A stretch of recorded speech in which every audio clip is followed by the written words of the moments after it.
Olá, pessoal. Meu nome é Tainá Neri. Eu estou no sexto período de Medicina Veterinária e hoje eu vim apresentar para vocês uma pesquisa que eu estou ajudando a realizar no setor de Patologia Veterinária da UFRA. E o tema da minha pesquisa foi Distribuição de neoplasias por sistemas e felinos necropsiados no setor de Patologia Veterinária do período de 2010 a 2024. A nossa equipe é composta por mim, pela Kaori, que é uma estudante do quinto período, pela Rafaela, que é uma estudante do oitavo período, pela Angélica, que é uma professora do setor de Patologia Veterinária, pela Marta Thalita, que é uma mestranda e foi nossa co-orientadora, pelo DJ Luthier, que ele foi nosso orientador e também é professor do setor de Patologia Veterinária.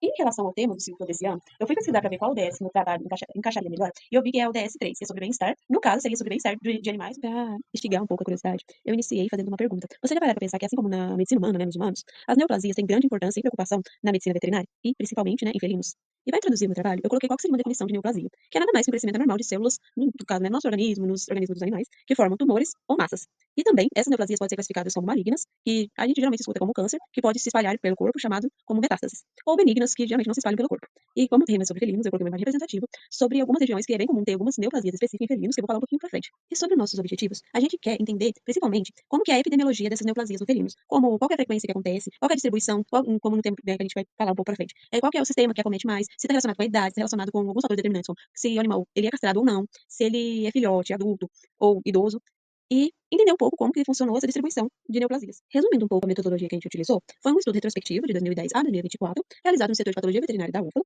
e que a gente usou como critério de inclusão os gatos que foram necropsiados nesse período, que tinham histórico histopatológico de neoplasia confirmado, e excluímos as fichas incompletas e diagnósticos inconclusivos. A gente também usou algumas variáveis para entender a epidemiologia, né, como citado inicialmente, relacionado a qual que é a prevalência, qual que é a idade, qual que é o sexo, qual que é o estado reprodutivo, qual que é a classificação da neoplasia, se é maligna ou benigna, e quais são as principais neoplasias por sistema.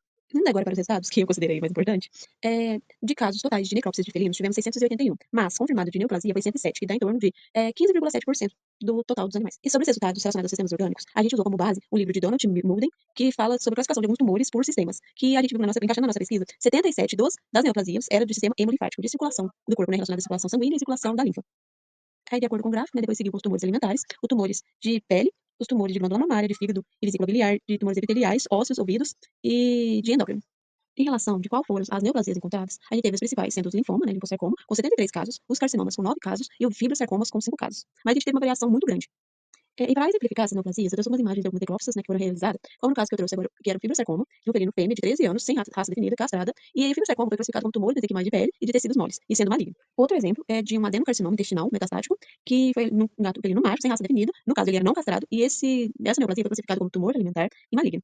E o último exemplo relacionado às neoplasias foi esse caso que eu trouxe de um linfoma multicêntrico que estava em região de jejum e também se teve metástase, né, se espalhou pelo rim, que ele foi um felino macho de 12 anos, sem raça definida, castrado, e foi classificado como de sistema hemolinfático maligno, que faz sentido com o que eu tinha falado, né, que o sistema hemolinfático inclui o sangue e a linfa, que é uma forma de disseminação muito grande para linfomas malignos se espalharem muito rápido.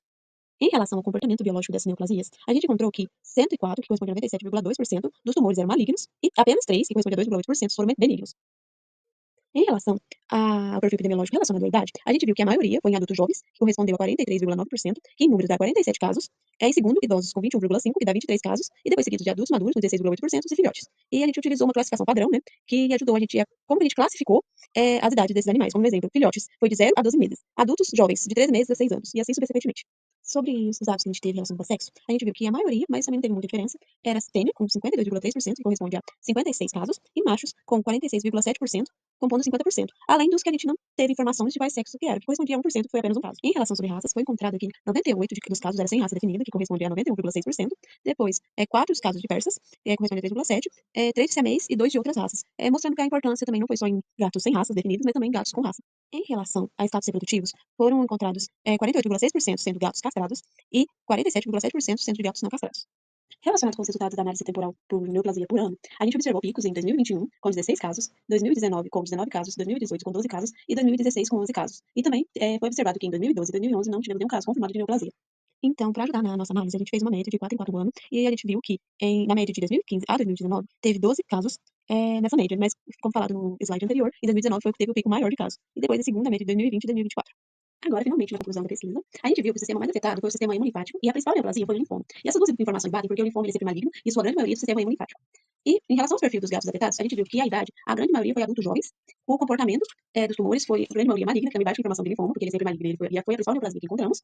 O sexo, a gente viu que predominou um pouco de fêmeas, mas ficou bem semelhante com machos.